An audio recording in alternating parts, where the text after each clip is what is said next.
people who've come from Syria in particular tonight, to just kind of have an idea of the context of you know, why they're here. Just to know. I think that's the least we can do, to know and to sort of spend some time thinking about it. So I think that's important. Doesn't mean, you know, we go around kind of asking them silly questions, but we do kind of spend that time just trying to understand a bit. For those who don't know, we're a small charity. We work in Elmbridge, which is in Surrey. I mean, I don't know whether you're all from Surrey or whether you've kind of zoomed in from different parts of the world. And we work with people who have come from a refugee or asylum seeking background. Some of our families have come through something called the Resettlement scheme. Again, I don't know what all of your guys' backgrounds are, I don't know how much you know, but that means they get to come in a way that's organised and legal and safe, and it's all organised by the UNHCR. There's a limited number of places on that scheme, and they are people who are assessed by the UNHCR, not by people like us or by our government, as vulnerable. So we work with our local council on that, and that's quite challenging in some ways, particularly finding accommodation. There's never enough houses. But then we also work with people who have got here in other ways, which means they have to, you know, risk their lives getting here, spend their life savings potentially getting here. So they've come here, you know, in a different way. We work with them too. They're not all from Syria, quite a lot are. Some people from Afghanistan, Iran, Albania, actually. And we do a lot of practical stuff. So we do things like, you know, furniture, we do language classes. We try and help with all our sort of horrible bureaucracy. We've got a horrible bureaucratic system in this country. We try and kind of help people find their way through that a little bit. And we try, you know, I never feel we have enough time for it. But we try also to kind of just raise the profile of this issue a little bit, and in our local area, and, you know, help people see a little bit beyond what might be immediately in front of them. And that's something I'd love to do more of. So if anybody wants to be involved, we've got a website. I can put the link to it in the chat perhaps. And we've got volunteering opportunities, general ways you can support and be involved. We're very community based, so, you know, we tend to find ways if people want to work with us, you know, people that can work with people and people that have a level of commitment. There's generally something that we can do together, and some way that we can make a difference together. So, okay, I think that's enough from us. Okay, thank you very much. Thank you. So I will, if there's any sort of mention of various sort of opportunities or things like that, I'll include that in there, because I've got all of your email addresses now, so I can email everybody out and then sort of directly put the sort of link in then. So we're now going to hand over to Afra. So absolutely, thank you very much for being here. And sort of if you want to sort of take sort of the next sort of 5 minutes just to, I guess, update people and what would sort of where you are, what's your situation since for Sama, and obviously where you are now. And we had a little very quick discussion while everybody was sort of coming in as to sort of where you are, where your husband is, and all that sort of stuff. So if you do that for sort of a little while, and then what we'll do is we'll go into questions. So thank you very much for everyone who've already submitted some questions. So we will go through them one by one. And if there's anything else, as I've said before, do put it in the chat box. I've been informed we're live streaming on Facebook. So hello to everybody on Facebook as well as YouTube. What we'll do is we will try to capture any comments or questions from there as well, and sort of ask. So over to you, Afra, sort of what's happening in your life since for Sama? Okay, everything has changed completely. You know that after that, the forced displacement, I moved to Turkey, and I got into a case of depression, because I blamed myself that I know that I forced to flee, but maybe because I lost my friends, and I thought and felt that I let them down, so I had to do something else. So always I blaming myself. What should I do to convince myself that you are doing very well, and you you did what you can, but you, unfortunately, I felt. So when Waad suggested to me that she want to make a whole film about my life, Waad has footage to me from 2013 to 2016. From during these 4 years, she used to film me and my family, my daily life, because I was a woman activist, female activist, and she just want to show the world that our women play their roles in our country, in our revolution, and they try to do something. So when she first time she paid visit to me in my school, and she offered to me to film me for Channel 4 as a news report, I agreed. And then day by day we became very close friends. So after that, when we, even in our daily life, we used to open the camera to film every minute, just maybe because this would be our last minute. Maybe a rocket will interrupt us and end our lives. So we want to document everything. So after that, after displacement, she suggested and offered to make a whole film about my family. And of course, I agreed because I wanted to show you, the world, our real story, to reach to the normal people, not to the government, to the nations, the reality. So maybe this is at least what can we do to save the rest of people. So my life changed completely because I reached to you through media and a lot of countries. So I lived during the revolution as an humanitarian activist. Now I moved to be somehow more political activist, to reach our case, our principles, our needs to you. So you know that our responsibility became bigger and bigger, and I hope that I can do anything just to save the rest of the people. Absolutely. Thank you for that. And I think that it's I can't even imagine what you sort of have been through. So that goes to one of our questions which we had, which is, what was the most challenging thing for you making this film? What was your most challenging parts? Look, in the first, I just was worried that I don't want patience, empathy, sympathy. I want actions. So I don't know, just people to be very affected with the scenes and say, okay, oh my God, we are sorry. Yes, I really appreciate your feeling, but I don't want just like this. We want to make radical actions, solutions to save the people. So just this is to age weapons to do something, and but I was afraid that this something will not reach the main purpose, that to make something to put to pressure and make decisions or anything.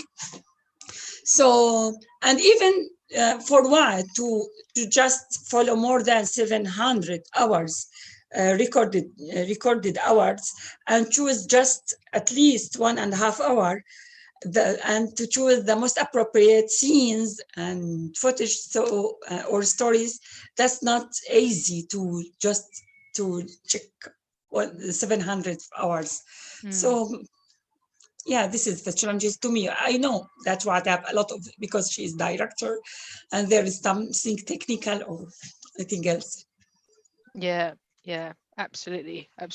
Yes, 700 hours. Wow. To do that. Wow. And choosing which bit will make, I guess, the most impact and help people to sort of realize that side of it.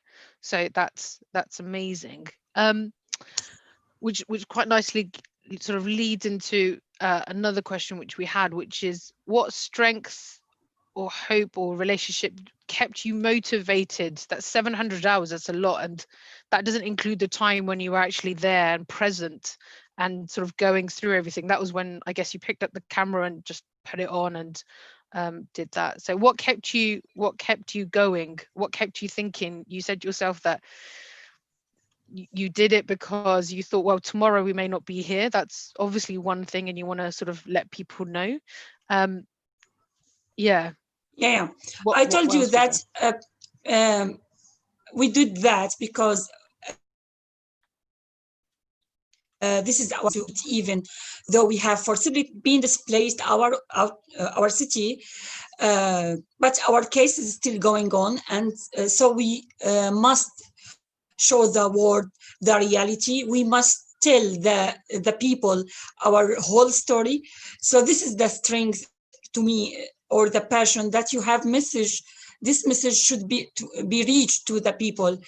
We are normal people. We laugh, we dance, we love, we complete our life. We have the right to be happy. Just we want simple thing, freedom and equality, and we deserve this.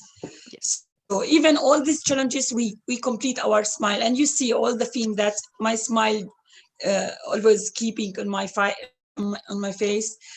Maybe because I always had the hope that we will reach to the victory, and maybe because we were strengthen each other, give the power to each other, to me and to all our friends that you even you will see them in the film, or even you haven't. They are behind the camera. So we were a real family, and these friends or these teams just give the courage, encourage each other, and give the courage to our children and our society.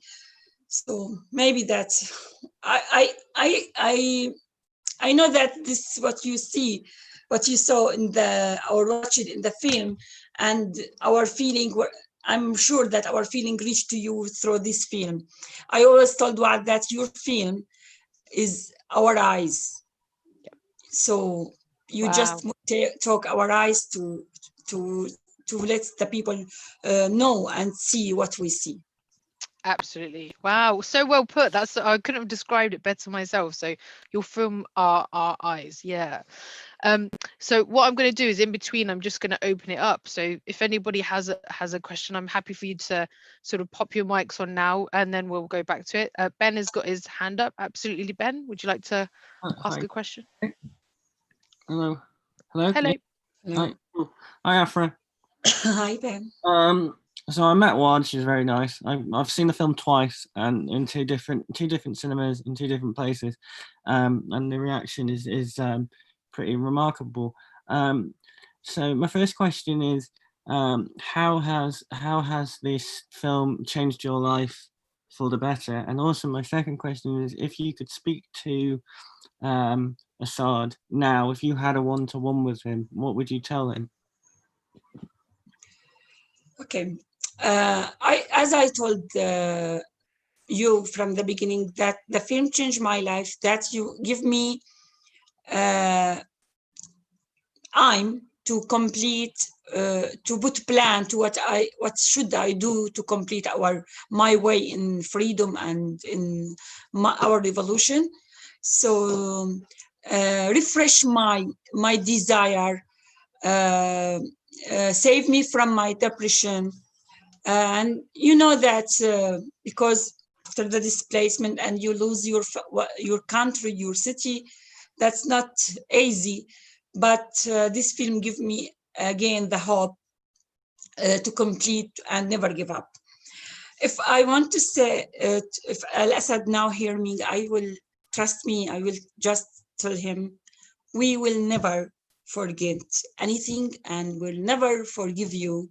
Someday we will trial you in some court, and the justice will always be, we will reach to the justice, and someday you will, I'm sure you will regret what you did with your nation.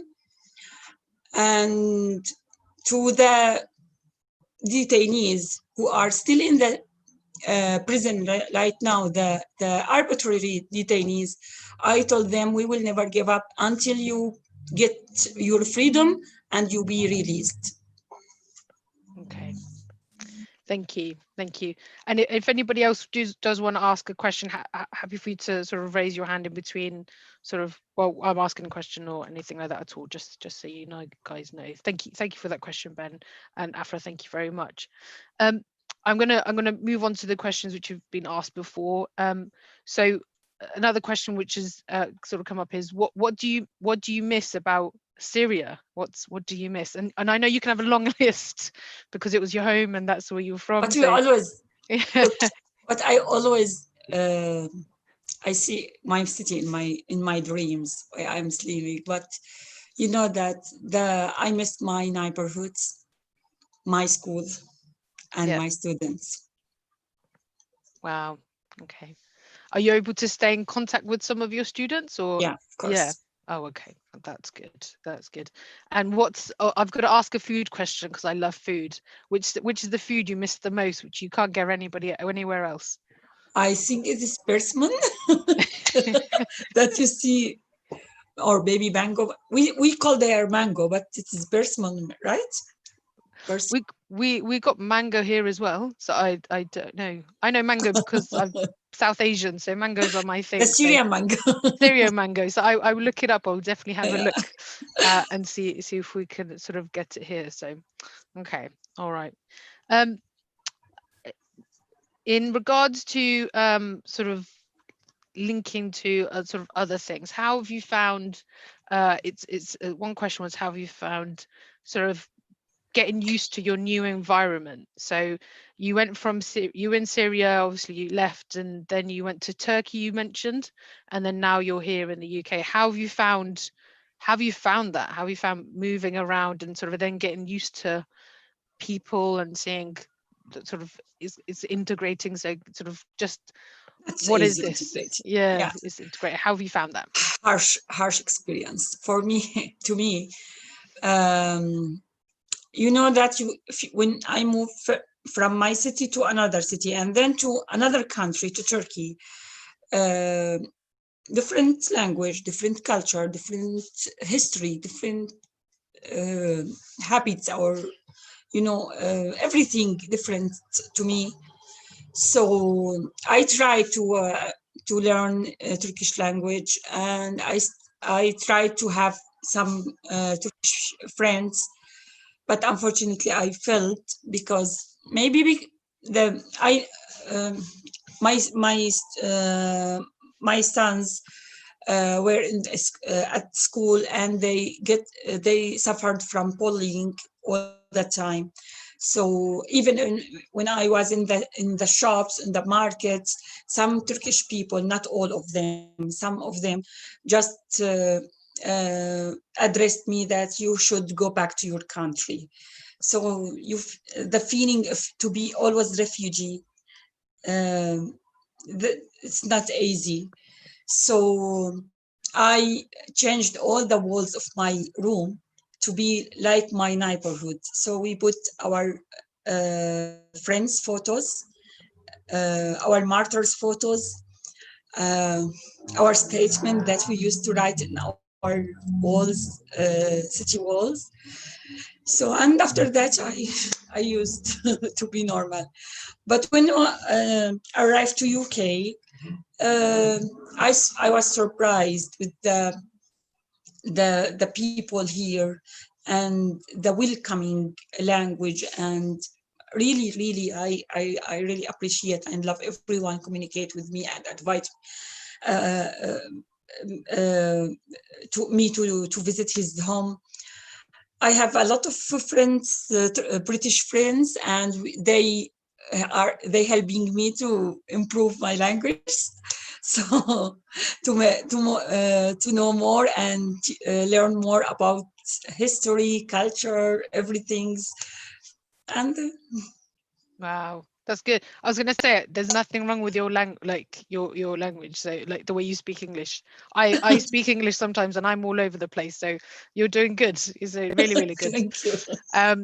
So that sounds amazing, and to me it's really nice to hear that actually being here, growing up here, being from the UK, that actually we are welcoming, and we can speak and sort of reach out and all those sort of various bits and pieces, which sort of nicely leads me into a question which sort of someone else has asked, sort of what is the best thing people in the UK can do to help people in Syria? So that's somebody has asked that question, which I think is so useful to hear. You did talk about sort of making people aware and campaigning and things, and when I send a follow-up email, I will send links to Forsama, because I know sort of you're part of that as well. So but what do you feel people can do to help people in Syria?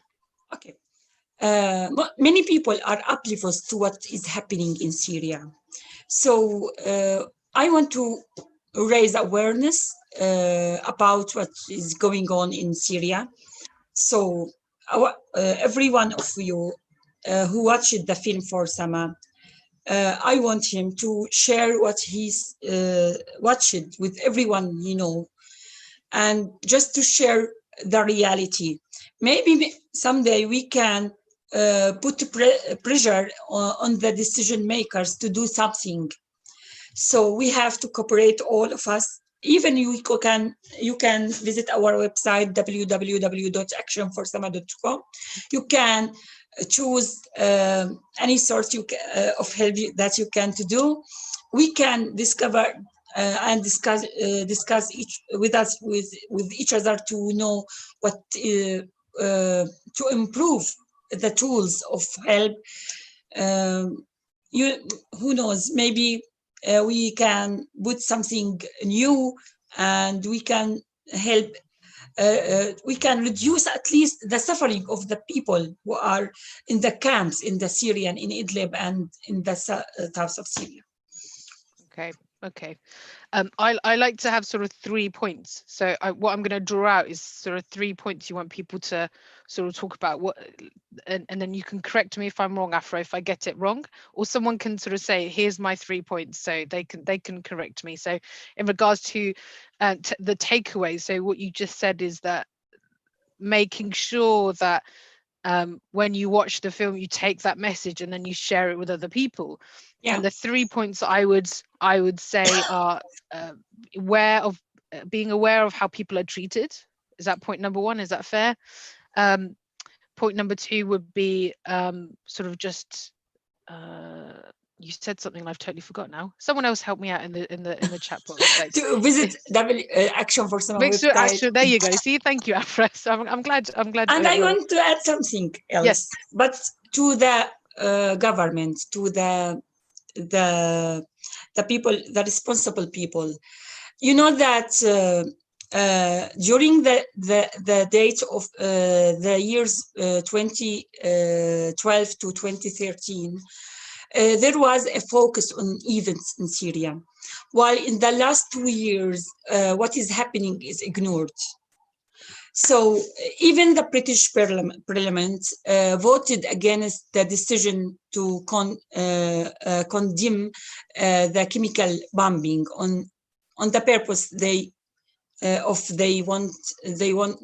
don't want to repeat the experience of Iraq. I understand that, but this has affected in way or another on the results of the elections later after the wave of the refugees. So we have to put spotlights on the people suffering in Syria, and in the end, we want to come back to our country, real country. But if we didn't solve the problem, the main cause of the problem, who is Bashar al-Assad, we can't guarantee that all the refugees who are spreading all over the world, they are more than 6 million refugees. I can't guarantee that they can, in near future at least, they can come back to their country. Yeah.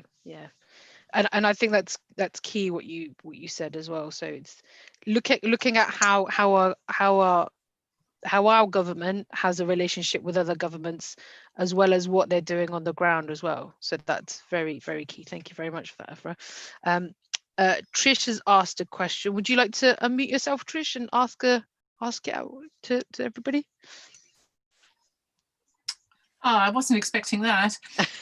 I thought you'd kindly just read it. Yeah, no, I feel like you'll be able to express it in your own words better than I would.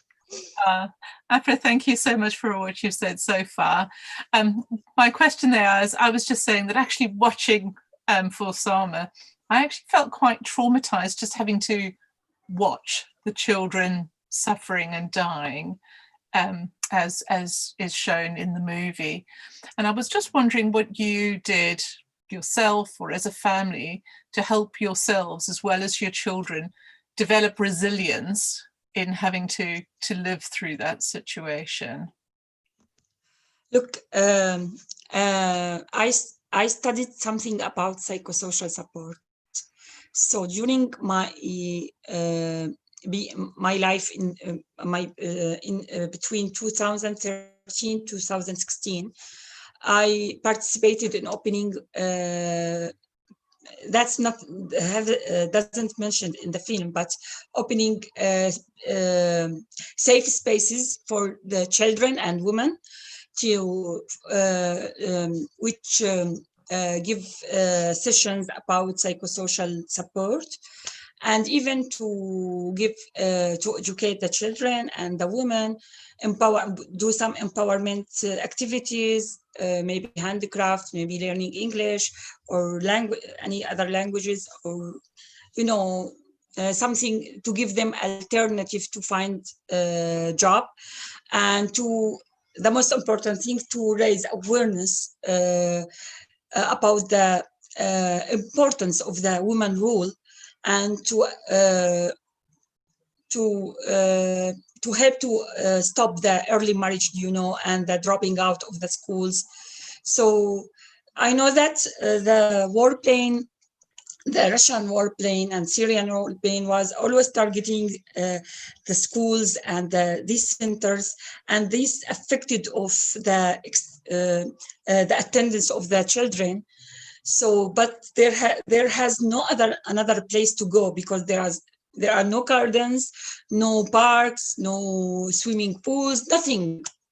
That first time when I arrived to Turkey, my little Naya, she was 3 years and a half.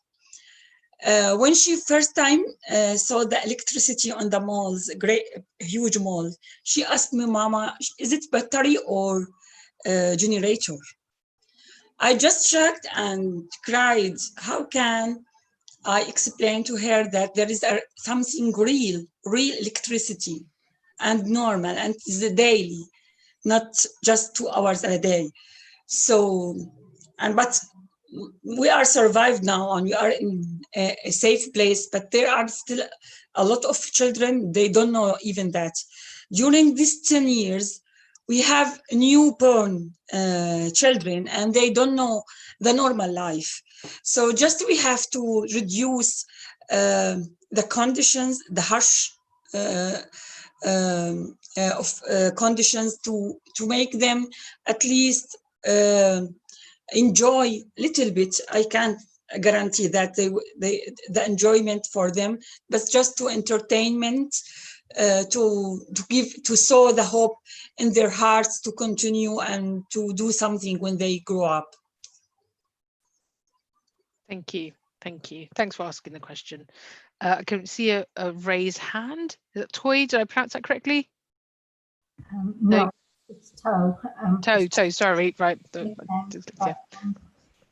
Yes, I just wanted to ask Afra, is there anybody left in Aleppo at all, apart from troops or anybody? Is there anybody left in Aleppo, or have they all been moved to camps?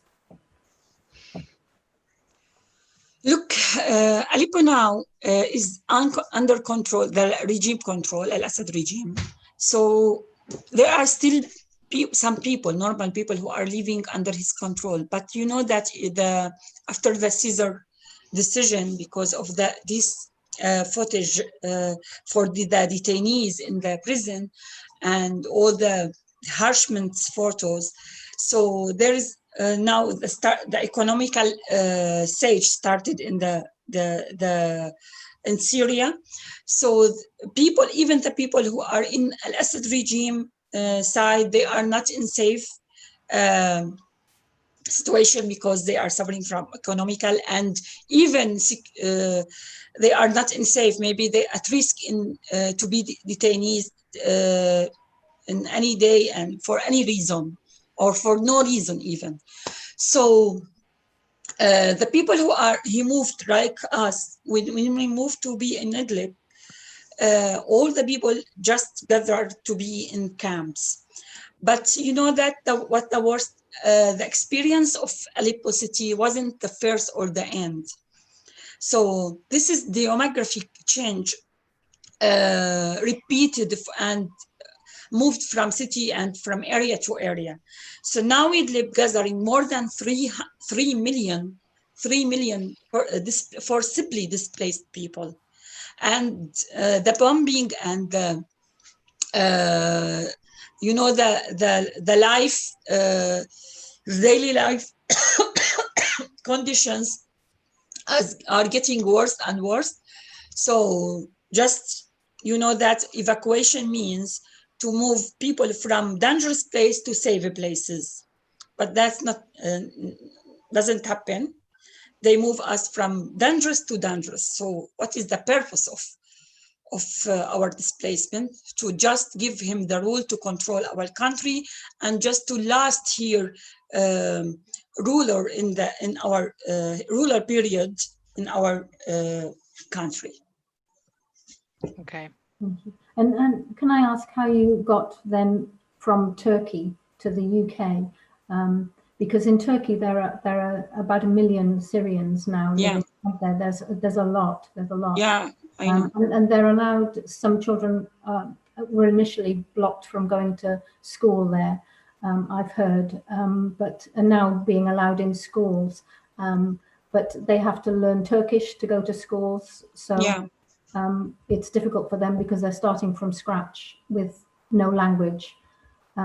So how many people then are moving on from Turkey if there's no provision for them there? Are there a lot moving out of Turkey to come to other countries in Europe where there may be provision? Look, first I moved to Turkey illegally, smuggling, I think the word, right? So because all the border are completely closed. And then you know that even this 1 million people in Syria and Turkey, they are not refugee. They just got a temporary residence card. So anytime Turkey can say, go back to your country. So that's why the people have tried to reach from the sea illegally to move to reach to Europe, just to search for another chance, a safe chance. And you know, see a lot of people who are seeking and lost their lives. So they risk their lives again they've already risked their lives once. They risk their lives again to move on. Yeah, and even in Cyprus, there are a lot of people stuck 2 years or 3 years ago, and they are just waiting their chance or opportunity to move to Europe someday. So you know, this disaster. This is really, we need something to do to save these people. They have the right to live security. You know, that to be in a temporary residence, that your life always in security, and you feel that you are threatened in somehow that you will be punished to be in your country again and in a risky situation. Thank you. Thank you, Tobe. Ben, I can see you've got your hand up. Would you like to ask a question? Yeah, sorry about asking so many questions. I'm just so you're talking about was it Aleppo? You were talking about being under government control. So I've been doing some research, and it turns out you can visit Syria with a British passport and with a tourist visa, with a legal tourist visa, legally given by the Syrian embassy in Turkey. So my question is, as a British person, because I was planning on going in 2021 and potentially crossing the border of Beirut. My question is, as a British person on a specific tour, going around Damascus, Aleppo, and Homs, would you say as a British person, what sort of welcome would I get, and how do the people still in Damascus, working there, living normal lives, how do they feel about having people visit their country? Thank you. Sorry, can you clarify more?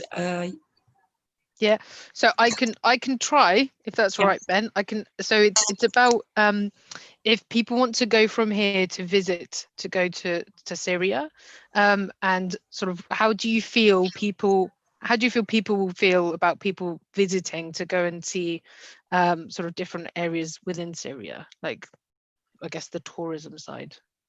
I'm summing it up a little bit. Tourism, that tourist visit, how I feel about that tourist to visit Syria? Yeah, like, so how do you feel? But there is no tourism now, because who want to visit our country now in this situation, except it's legal to go over, so you can legally get a tourist visa from the government of Syria to visit the government-controlled areas, the Assad-controlled areas in Damascus and various other places, if you book onto a specific company.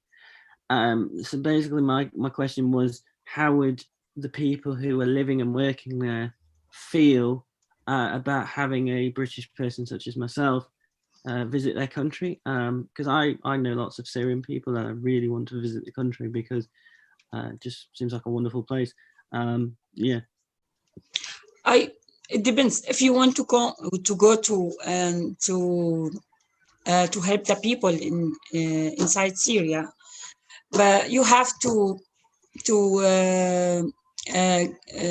coordinate with the regime forces, unfortunately, because everything just going on under the regime control.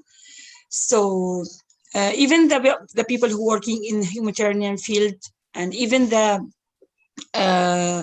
Red Cross or Crescent, they are just coordinate with the regime forces, so you can't do anything without his permission.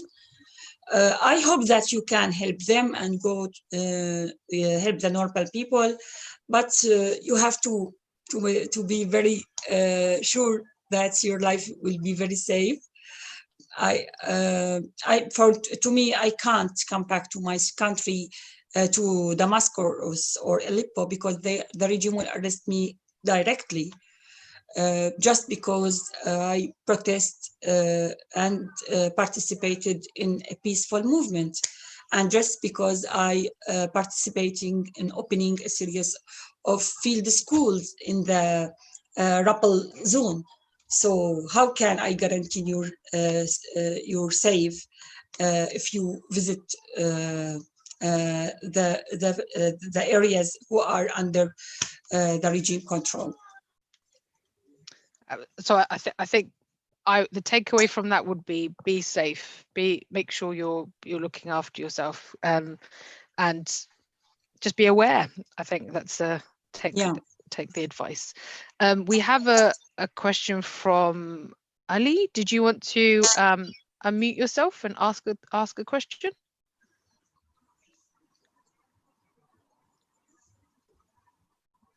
Nope. Yep. All right, that's fine. I'll move on to another question, and when Ali unmutes himself, then we'll be able to sort of do that side of it. That does sort of link into our question around what hopes have you got for an improvement in living conditions for people in Syria in the foreseeable future, Afra? So let me just repeat that question for you. What hopes have you got for an improvement in living conditions for people in Syria in the foreseeable future? I hope that what we dreamed, what we always dreamed to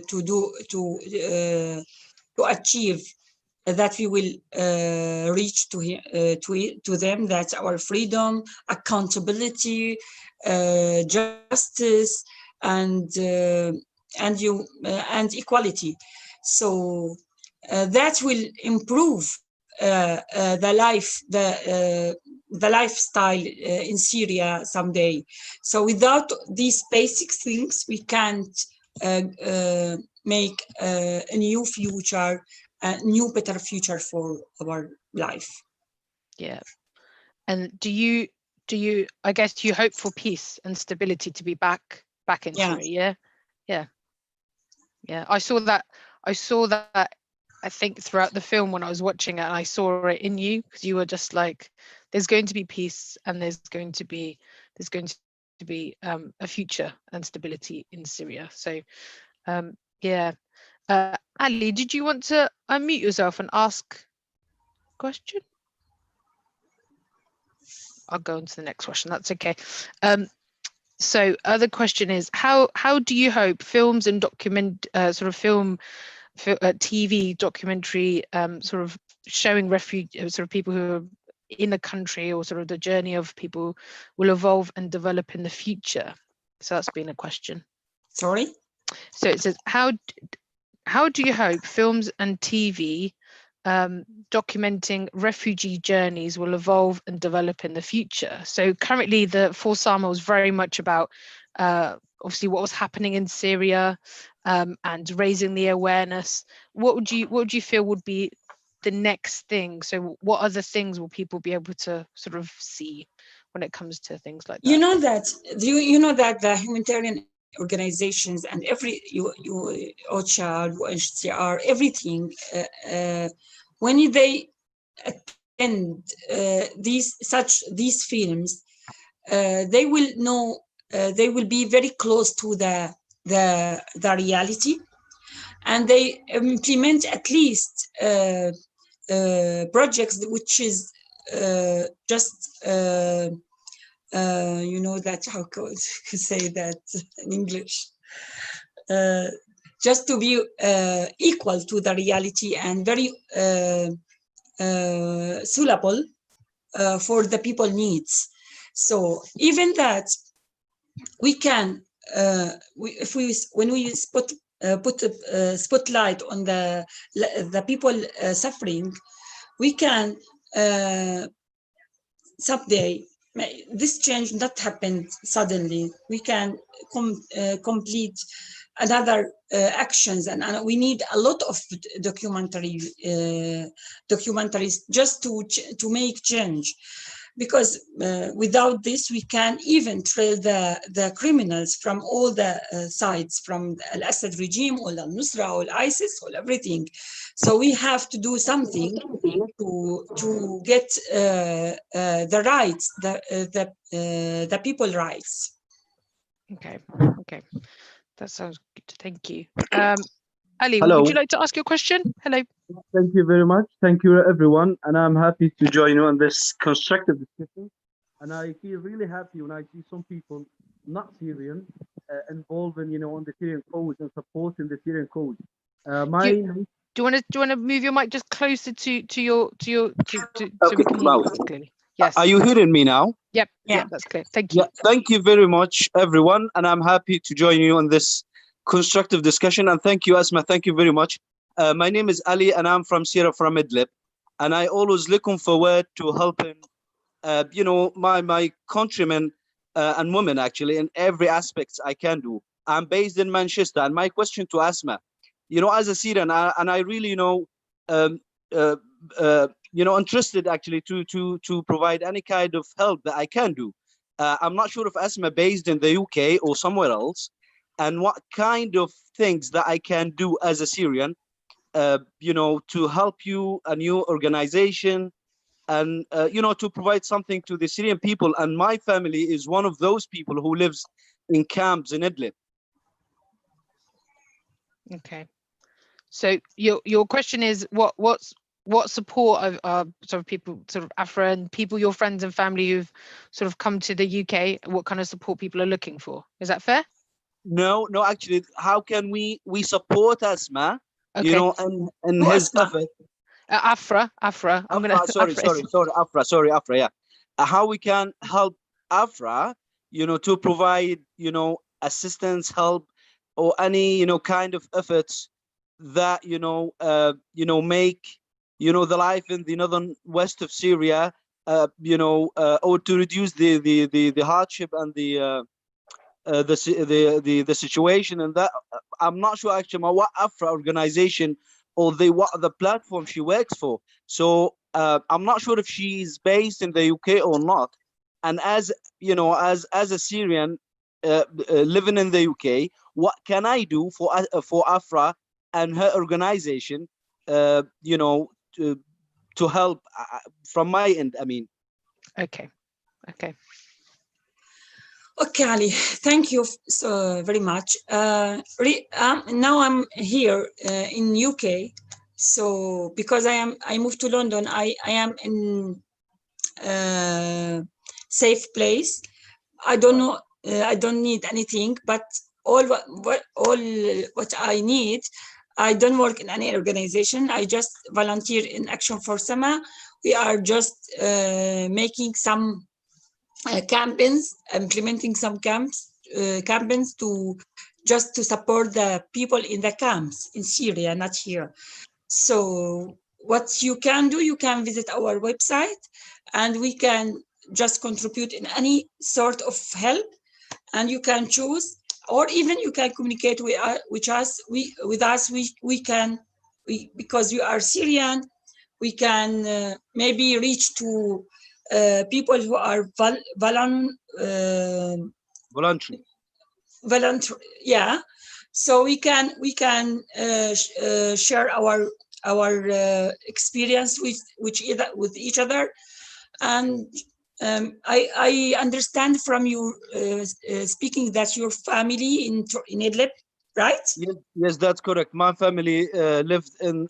They have been displaced recently in the last attack in Idlib, and they are living in different places on the Syrian-Turkish border. Yeah. So you know the situation. What we can do just to help these people.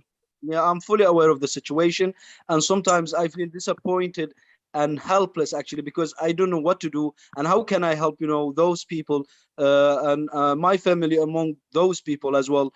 I sometimes really feel helpless, and what shall I do? And to be honest, it's hurting us a lot.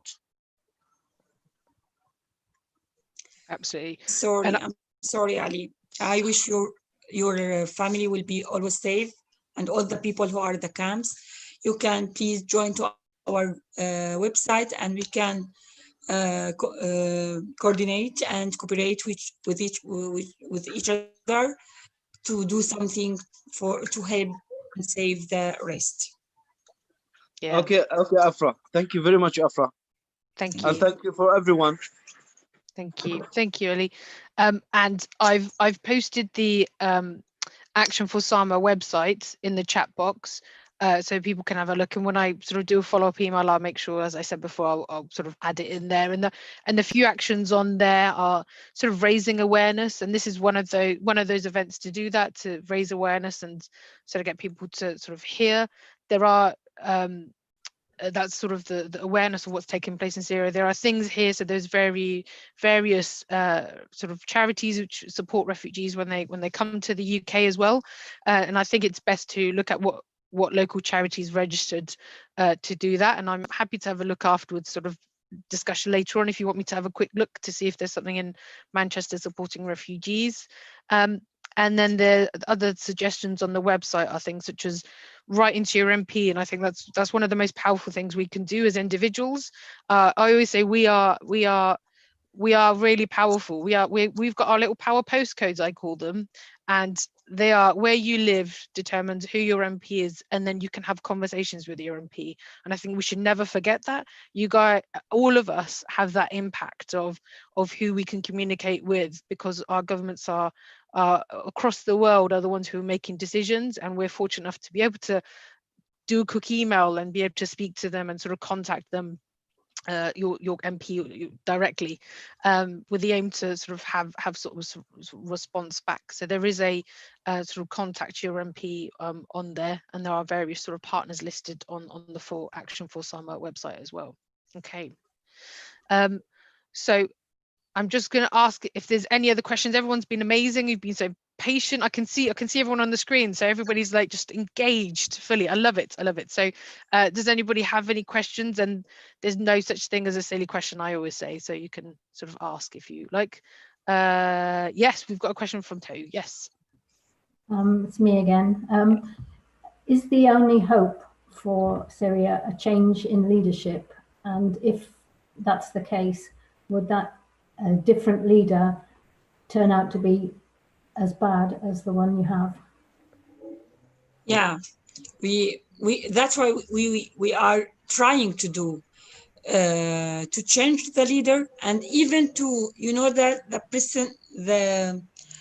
participant of the women to be more activated, to be at least 50-50. You know that before the revolution, the participation or the woman rule was very rare.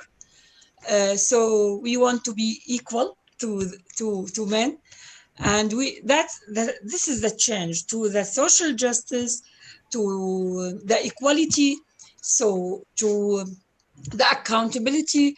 This is our the change that we are trying to reach. And would that be dependent on the Russian influence? I don't know how, because that's quite a strong influence in Syria at the moment, the Russian influence. So whether that's possible to have a complete change. Yeah, you know that we without Russia interfering our country, we could just defeat Al-Assad regime. But after the support of Russia, we lost all our buildings, our history, our cities, and our victims. So you know that we someday we will trade Russia as we will trade Bashar, because they are equal, and even Iran, they are equal and they are stakeholder with this crime. Yes. Yeah. Okay. Well, thank you. You do a good job as leader. You would. Afro for leader, yeah. So no, I just want to come back to my school. So we've got time for one quick question. Ben, how quick is your question? No, it wasn't a question. It was just in response to somebody asking what they can do. Just quickly, there's an organisation called Help Refugees. They're very, very big. They're based in London.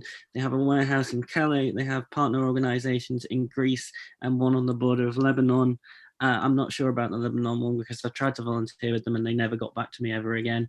But if you're interested, Google them because they have all the information you need, along with an organisation called Care for Calais, who I have not volunteered with, but they are based in London as well, and they have a warehouse in Calais as well. So if anyone's interested in how to help people in Europe, that's how you can get involved.